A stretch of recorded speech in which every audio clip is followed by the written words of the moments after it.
नमस्कार, प्रणाम, नमो बुद्धाय, जय भीम, जोहार, अस्सलाम वालेकुम। नए साल की ढेर सारी शुभकामनाएं।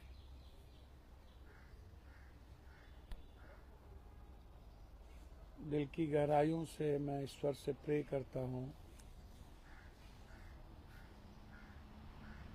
सभी तरह की खुशियाँ आपके जीवन में आपको मुस्कुराने का अवसर दे।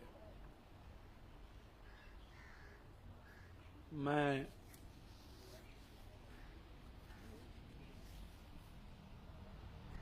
ईश्वर से प्रे करता हूँ कि बिहार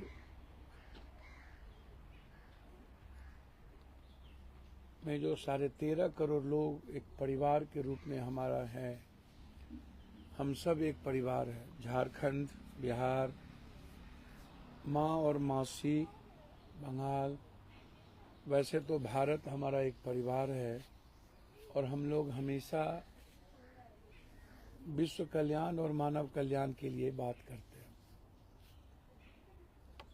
जहाँ भी देश के में बिहार, झारखंड के लोग परिवार से दूर हैं और अपनी खुशियों को ढूंढने में लगे हैं, मैं उन सब को बहुत बहुत मुबारकबाद देता हूँ। हृदय के नाते मैं आपके साथ खड़ा हूँ, हमेशा रहूँगा। यह साल लगातार किसानों का जो जीवन रहा वो संकट में रहा। वो हर तरह की परिस्थितियों से वो जूझते रहे। किसानों के साथ साथ छात्र और युवाओं का जो भविष्य है वो बहुत चिंताजनक रहा। वैसे तो 90 के दशक के पहले से लगातार पेपर का लीक आउट होना, पेपर का कैंसिलेशन होना, और मैं मानता हूँ कि जो व्यवस्था है, जो सिस्टम है सरकार की, जिसमें सब लोग इन्वॉल्व हैं, माफिया, मैं बार बार कहता हूँ कि सच्चाई से मैं अलग नहीं हो सकता हूँ। कोचिंग, पदाधिकारी और नेता, और इसी समूह वर्ग में लोग बटे हुए हैं। जैसे किसान का भी आंदोलन पंजाब, चंडीगढ़ का अलग, हरियाणा का अलग। तो मैं किसानों की सफलता की गहरी चिंता है मेरी कि कब हम लोग सफल हों, एमएसपी कब लागू होगा। जिस तरह मेरी गहरी चिंता है एग्जामिनेशन को लेकर। मैं अपने बच्चों के भविष्य की गहरी चिंता, याद करिए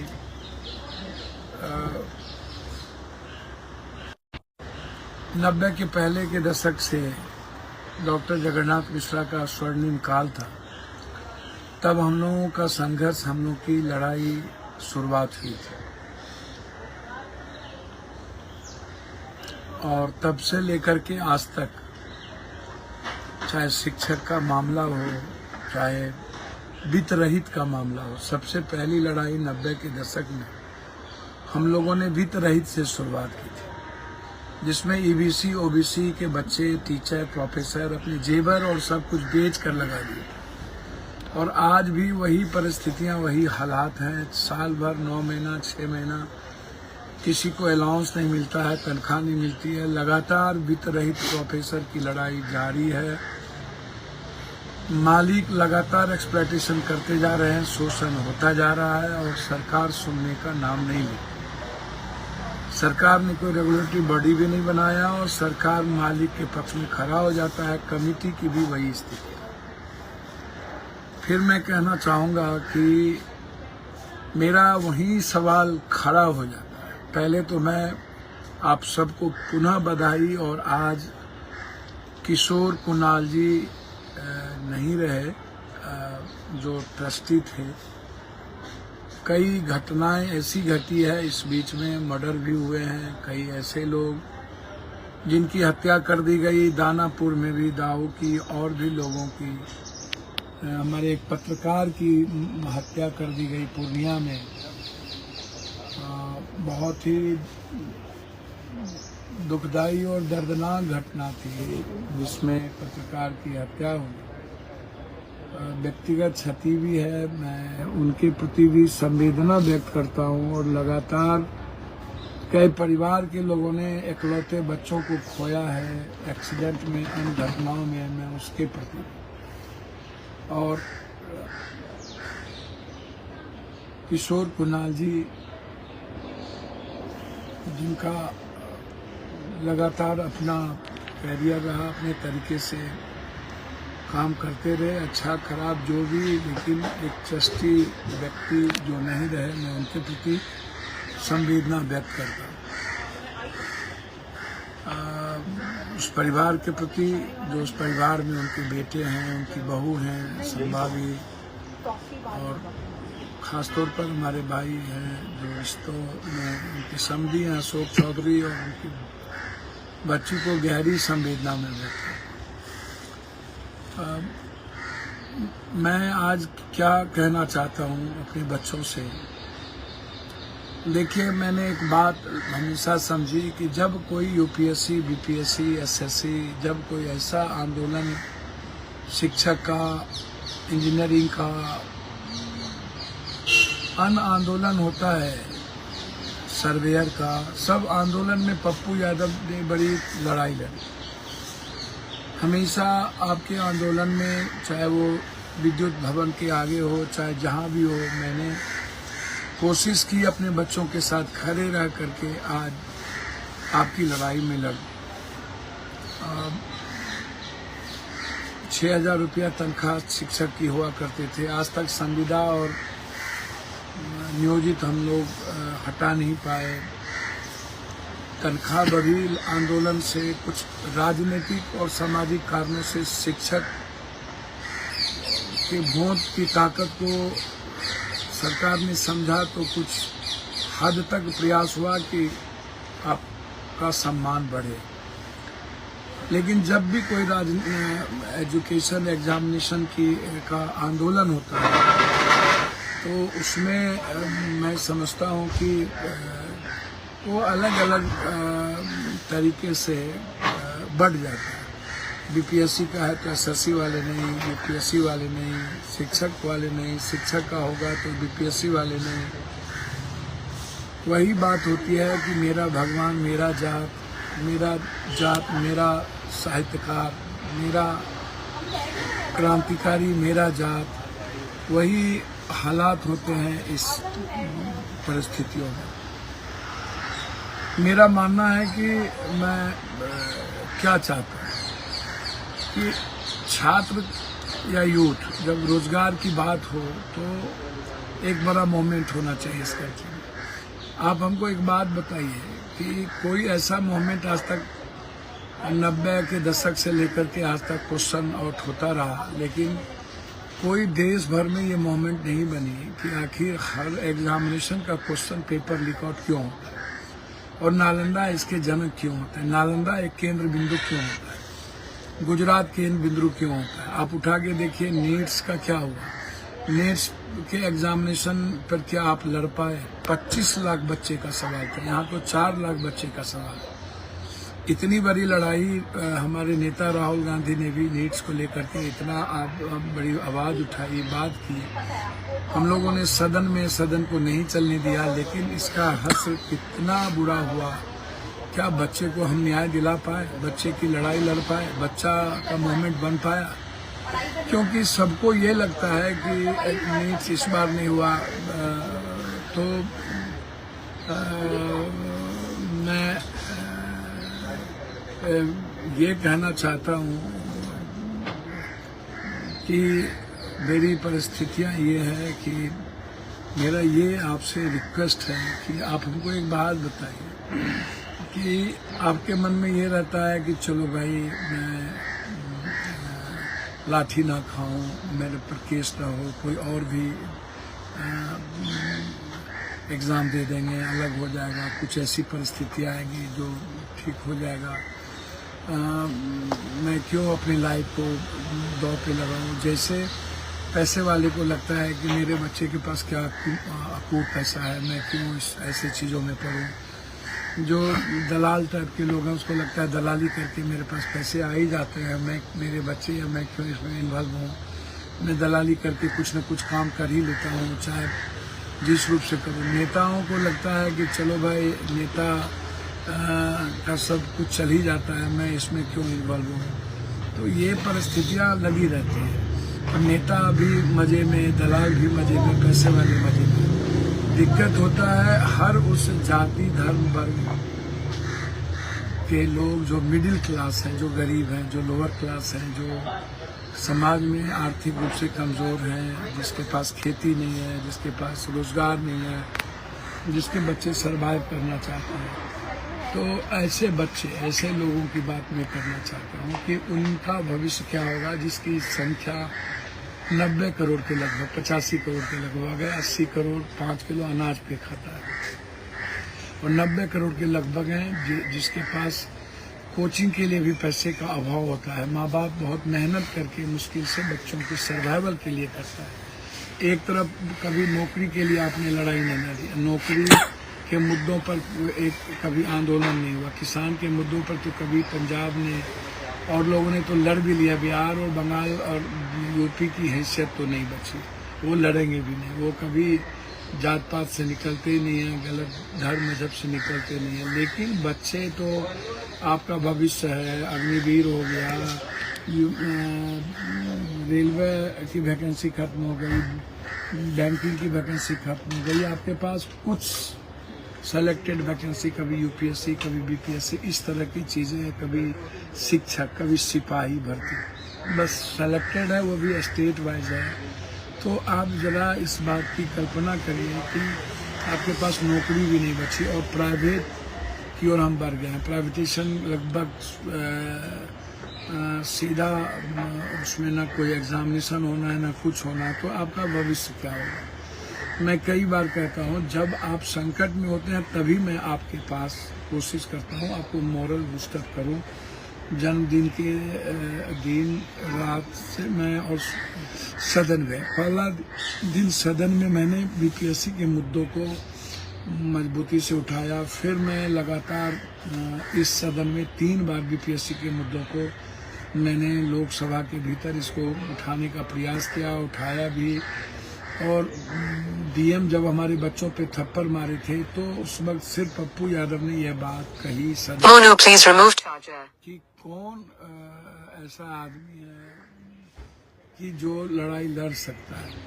तो मेरा रिक्वेस्ट इस बात को लेकर के है कि आप से हाथ जोड़ के कि जब आप पर लाठी और थप्पड़ चलती है तब कोई नेता इन्वॉल्व नहीं होते। आप कहते हैं कि मुझे नेता नहीं चाहिए, और बच्चे भी 4-5 कोचिंग ऐसे हैं जिसके जो बच्चे जो बटे हुए हैं, 5 कोचिंग 6 कोचिंग इस टाइप से है। बड़े कोचिंग वाले अलग हैं, छोटे कोचिंग वाले अलग हैं। छोटे कोचिंग को लगता है कि बड़ी मछली खा जाता है, छोटी मछली हम क्यों नहीं बढ़ पाते हैं। और छोटी मछली वाले लोग अभी वहाँ पर बैठे हुए हैं और जाति के आधार पर काम करते हैं। मैंने देखा, मैं 2-3 दिन जब मैं रहा वहाँ बैठा रहा, पलथी मार करके 8-9 घंटे कोई भी आदमी सुबह 5 बजे से 3 बजे तक एक बार भी लेटने का भी प्रयास हमने नहीं किया, उठे भी नहीं। और हम आपसे मिलते रहे, आपकी बात करते रहे और आपके लिए लड़ते रहे।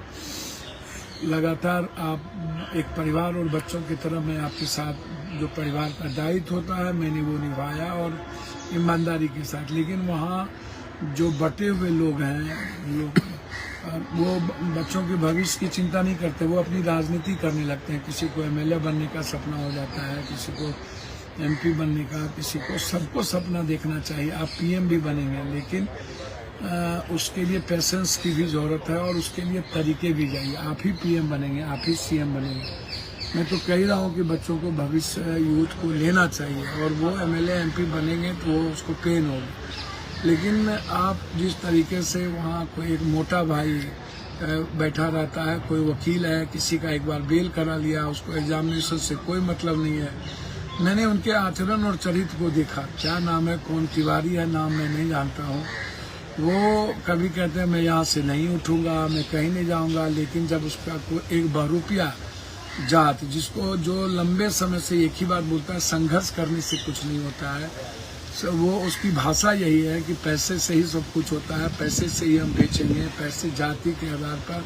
और कभी बिहार को सूडान कह देता है, बिहार को कभी गाली दे देता है। 11 दिन के बाद उसको कुंभकर्ण की नींद टूटती है और आके राजनीति करने लगता है। मैं कई बार कहा कि शिक्षक जो कोचिंग चलाते हैं, आप हमको एक बात बताइए, मैं चैलेंज के साथ कहता हूँ, जो शिक्षक कोचिंग चलाते हैं वो किस आधार पर सरकार का विरोध करेंगे? क्या आज तक आज़ादी के बाद किसी ने हिम्मत की विरोध करने का? क्या ये हैसियत है? सूप बाजे त बाजे, चलनियों बाजे, हमाम में सब नंगे, हर डाल पर उल्लू बैठा, अंजामे गुलिस्ता क्या होगा? ये हर तरह के शीशे के घर में रह करके क्या कोई कोचिंग माफिया पत्थर फेंक सकता है? कितने दिन वो मिली भगत उनकी होती है। मैंने एसएससी का आंदोलन देखा, यूपीएससी का देखा, मैंने बम चलाते देखा, मैंने गोली चलाते देखा, मैंने दिल्ली में रात भर गोली चलते देखा। तो मुझे लगता है कि मैं इतने आंदोलन देखा हूँ, बढ़ते देखा हूँ, खत्म होते देखा हूँ। नरेंद्र भाई मोदी जी ने मुझसे कहा था, क्या पप्पू जी कैसी छोटी छोटी लड़ाई में आप कूद जाते हैं, एसएससी की लड़ाई में। और किस तरह कोचिंग माफियाओं ने उस आंदोलन को खत्म कर दिया। और मेरा मानना है किसी भी आंदोलन को खत्म करने में कोचिंग माफियाओं की भूमिका सबसे बड़ी होती है।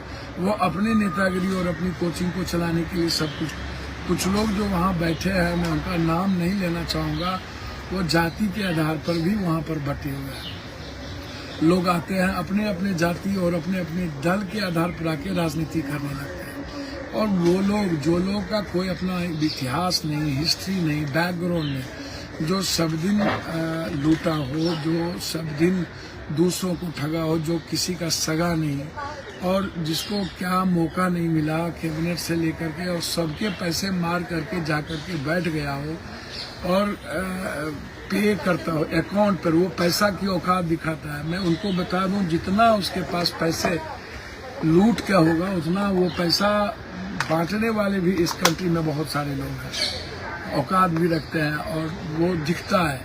तो इनकी वो हैसियत नहीं है, ये सिर्फ अपने बेनिफिट के लिए हर काम को करते हैं। इससे बच्ची, इससे बड़ा बहुरूपिया और इससे बड़ा धूर्त, मुझे लगता है कि मैं जीवन में इतना बड़ा धूर्तही राजनीति करने वाला और दोगलई राजनीति करने वाला व्यक्ति मैंने देखा नहीं। मैंने इतना अपॉर्चुनिस्ट, जब ये नहीं करूँगा जी, वैसा नहीं होगा जी, घर नहीं बनाऊंगा जी, गाड़ी नहीं लूँगा जी, सुरक्षा नहीं लूँगा जी, आने के बाद ये जिस तरीके से लाखों करोड़ों लूट के पैसे से जो काम करने लगे, तो मेरा मानना है कि हर परिस्थितियों में ऐसे लोगों से बचना चाहिए। ऐसे लोग बहुरूपिया की तरह आते हैं, ये इन लोगों के बाप का पैसा नहीं है। ये सोचते हैं, जब देखा इन्होंने कि अब मेरे पास कोई रास्ता नहीं है, तो ये एक दिन आए और फिर भाग गए, दूसरे दिन ये राजनीति करने आ गए। और अब ये जब संसद छात्रों ने बड़ी भूमिका निभाने की कोशिश की,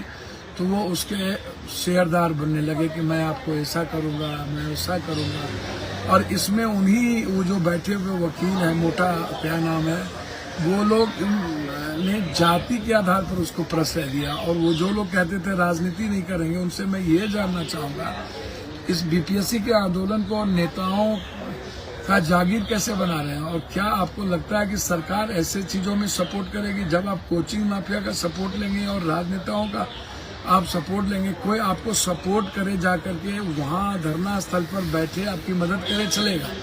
लेकिन जब आप हिस्सा बन जाइएगा और कोई पॉलिटिकल पार्टी को अपना हिस्सा बनाने लगेगा और नाम लेके बोले स्वराज या फलना या जनता दल यू, तो ये पार्टी तो वो पार्टी, तो ऐसे लोगों का जाति के आधार पर कुछ सोशल मीडिया स्टोर्स भी पैसा से लगता है कि कितना बड़ा क्रांति, जो ऐसे पूछिए कि ये कहता था कि संघर्ष करने से और आंदोलन करने से कुछ भी नहीं होता, कोई परिवर्तन नहीं होता है। तो जिसको ये आज इसको कहाँ से याद आ गया बीपीएससी, तो ऐसे लोगों से और कोचिंग माफियाओं से बचना चाहिए। मैं अपने मित्रों को सलाह दूंगा, अपने भाइयों को, कि आप लोग पैसे के कारण हाईजैक मत होइए। ये पैसा देंगे तो ऐसा देंगे, मेरा रिक्वेस्ट है कि ये गंदे लोग हैं। और राजनीति में ऐसे लोग जब बच्चों के भविष्य का और उसके सेंटीमेंट का खेल खेलने लगे, और सोशल मीडिया वाले लोग जाति के आधार पर गणेश परिक्रमा करने लगे। ये जो सोशल मीडिया के लोग हैं, ये जाति के आधार पर ही और पैसे के आधार पर ही गणेश परिक्रमा करते हैं। मैंने देखा है, इनको दूसरा जाति पसंद नहीं है। इनके जाति में दादा हो, माफिया हो, क्रिमिनल हो, ये उसकी गणेश परिक्रमा करते हैं, गुणगान करते हैं। लेकिन फिर दूसरी जाति का लोग, गरीब, दलित, कमजोर तबके के लोग आ जाए तो फिर उसको गाली देने में और उसकी आलोचना करने में ये नहीं थकते हैं, और उसकी बुराई ढूंढते रहते हैं। या अच्छाई की बात भी दुनिया में हो तो वो नहीं करेंगे। बिहार में जो 4-5 सोशल मीडिया के बड़े टूल्स हैं, वो उनको देखा गया है कि इसी तरह किस तरीके से क्रांतिकारी बना दिए थे। लगा कि बाप रे बाप, बिहार का अब एक ही पार्टी बच गया, एक ही नेता। और इसको जिस तरीके से माथा पर उठा करके कुछ लोगों ने शुरू कर दिया था, और जिस तरीके से बड़ी बड़ी चैनल के मालिक ने शुरू कर दिया था, और चैनल के बड़े बड़े लोगों ने उसको उठा करके आप देखिए कि क्या हुआ था। तो मैं आपसे आग्रह करूंगा कि ऐसे लोगों से बचिए। आंदोलन में बच्चों के भविष्य को लंबे समय की राजनीति के लिए आप आगे बढ़िए। मेरा आग्रह है कि एक लंबा संघर्ष करना होगा। ये लोग मानेंगे नहीं, सरकार बहुत गंदा है, हम लोग को आगे बढ़ना चाहिए, और हम लोगों को बढ़ना चाहिए किसी भी कीमत पर। ये मैं ऐसा मानता हूँ कि आपको किसी भी परिस्थितियों में हर कीमत पर एक बड़ी लड़ाई, एक बड़ा आंदोलन, बिहार बंद से लेकर के भूख हड़ताल, एक लंबा समय हम लोग को बढ़ना चाहिए। हम लोग को लगता है कि हर कीमत पर ये बीपीएससी की लड़ाई एक छोटी नहीं है। ये पूरे क्वेश्चन और पेपर लीक आउट का जो मामला है, ये बहुत महत्वपूर्ण और ये नहीं होना चाहिए। दुनिया को खत्म, ऐसे में हमारे बच्चे की जिंदगी खत्म हो जाएगी। हमें पेपर लीक आउट के मुद्दों पर हमको गंभीर चिंता करना चाहिए, और कोचिंग माफिया और नेताओं से बचना चाहिए। ये मेरी सलाह है। और बच्चे को लड़ने दीजिए। बच्चे का ये भविष्य, जो एग्जाम दिए हैं, जो नेता कोचिंग वाले छोटे छोटे बैठे हैं, आप सपोर्ट कीजिए। आप इससे दिग्भ्रमित मत होइए। और कुछ सोशल मीडिया जो वहाँ पर अच्छा काम भी करते हैं, 1-2 आदमी जो सिर्फ स्टूडेंट की बात करते हैं, उनको तायद करिए। स्टूडेंट के अलावा 3-3, 4-4 घंटा तक लगातार ये आपकी आवाज़ उठाते हैं। आप वैसे सोशल मीडिया को, जो छोटे स्तर पर है, उसका भी सम्मान होने की ज़रूरत है। लेकिन ये जो जब कोचिंग माफिया आता है तो उस तरीके से कुछ चैनल वाले हो भाई तोबा करने लगते हैं। कोचिंग माफियाओं से मैं तो किसी कीमत पर कोचिंग माफियाओं को कभी तवज्जो नहीं दूंगा, और कोचिंग माफिया ही गलत तरीके से करता है। और कोचिंग माफियाओं के खिलाफ मेरी लड़ाई जारी है, और मैं इस बात को लेकर के बहुत ही कंप्लीट हूँ। उस पर कोई कंप्रोमाइज मेरा नहीं है। और कोचिंग माफियाओं के खिलाफ हमारी आवाज़ रहेगी, नेताओं के खिलाफ आवाज़ रहेगी। फिर मैं कहूँगा कि ये गंदे लोग, और जो दूसरे का लूट करके पैसा लाया और वो इस्तेमाल राजनीति का करे, और 12 दिन के बाद उसकी कुंभकर्ण की निंद्रा टूटे, और जो संघर्ष के रास्ते चलने की औकात न हो, उनको बोलिए कि आप इसी जगह धरना पर बैठो। यदि वो बैठ गया 4 दिन, उनको बोलिए बैठने के लिए डे नाइट। आप उनके गर्दनी बाग में क्यों नहीं बैठना चाहते? और अब उसको पता है कि गांधी मैदान में ढुकने नहीं देगा, गांधी मैदान में करने नहीं देगा। तो ऐसे लोगों से बचने की जरूरत है। गांधी मैदान में प्रशासन नहीं ढुकने देगा। मैं मानता हूँ, मैं जानता हूँ कि किसी भी कीमत पर गांधी मैदान में धारा लगी रहती है, और ये क्या देगा, गांधी मैदान में ढुकने नहीं दिया तो इनकी राजनीति हो गई।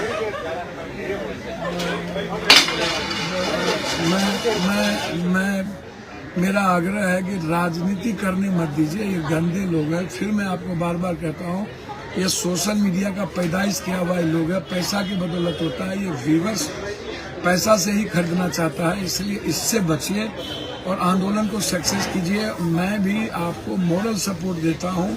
अब मैं कोशिश करूंगा कि आंदोलन में आपका सदन चलेगा, मैं सदन नहीं चलने दूंगा। कोर्ट में जा रहा हूं, कोर्ट में मैं अपने वकील को रखूंगा और मेरे जितने छात्र हैं वो आपको छात्र ही अब वहाँ मिलेंगे, मेरे लीडर्स वहाँ मिलेंगे, छात्र जो एग्जामिनेशन में वो मिलेंगे। पूरे बिहार में मेरा आपको सपोर्ट मिलेगा। मैं वादा करता हूँ कि बंद भी करूँगा, मैं पूरे बिहार में आंदोलन शुरू भी कर दिया हूँ, मैं वो करूँगा। मैं राजनीति का हिस्सा नहीं बनूंगा और आपके जगह पर कोशिश करूँगा नहीं जाऊँ, क्योंकि आपके नेताओं में जितना अहंकार है वो बहुत गलत है। वो किसी को रेस्पेक्ट नहीं करता, किसी की इज्जत नहीं करता है और सिर्फ अपनी नेतागिरी वहाँ करता है, जो बिल्कुल गलत है। जिसको कोई आता नहीं, जिसको आगे भी कुछ नहीं आएगा, वो ऐसे गंदे खेल खेलते हैं वहाँ, जो सही नहीं है। इसीलिए इस आंदोलन को सक्सेस कीजिए और बच्चों जो एग्जाम दिए हैं वो सक्सेस करे। This is the important. ये इसको अदरवाइज ना लीजिए और इसको सक्सेस करिए। इन्हीं शब्दों के साथ मैं पुनः एक बार आपको कहूँगा कि पूरे बिहार के छात्रों को इस भूमिका में, इस चीज़ों में जुड़ना चाहिए। हमारे बीपीएससी के बच्चों की जीत के लिए हमें आगे बढ़ना चाहिए, मैं ऐसा मानता हूँ। और जब तक हम सक्सेस न करें, जब तक हमारी जीत न हो, तब तक हमको लंबी हिंसक आंदोलन आपको आगे नहीं बढ़ाएगा। हिंसा मत करिए, अन्यथा आंदोलन कमजोर पड़ जाएगा। बिना हिंसा के आप आंदोलन को बढ़ाइए, ये मेरा रिक्वेस्ट है, ये मैं आपसे चाहता हूँ। फिर कहूँगा हिंसा कीजिएगा तो पुलिस आपके आंदोलन को कमजोर कर देगी, एफआईआर कर देगा, जेल भेज देगा और न्यायालय से भी आपकी मदद नहीं मिलेगी। मैं कोर्ट से लेके सदन और सदन से लेके हर जिले में आपकी मदद करूंगा। पटना में नैतिक समर्थन और मेरे छात्र आपके साथ रहेंगे, खड़े कदम में कदम मिला के आवाज देंगे। लेकिन गंदे कोचिंग वाले, छोटा हो या बड़ा, इनसे दूर रहिए। ये आपके आंदोलन को कमजोर करेगा, ये फिनिश कर देगा। और नेताओं से खासतौर पर इतने बड़े ये जो बहुरूपिया है, इससे बड़ा धूर्त और कोई नहीं है। जिसको वहाँ का एक वकील जो बैठा हुआ है गुप्ती मार के, वो हमेशा गंदी बात करता है, लिखता है, राजनीति की भाषा न हो और वो राजनीतिक व्यक्ति को लाकर अपने जाति की गणेश परिक्रमा करता है, ये सही नहीं है। बहुत बहुत धन्यवाद।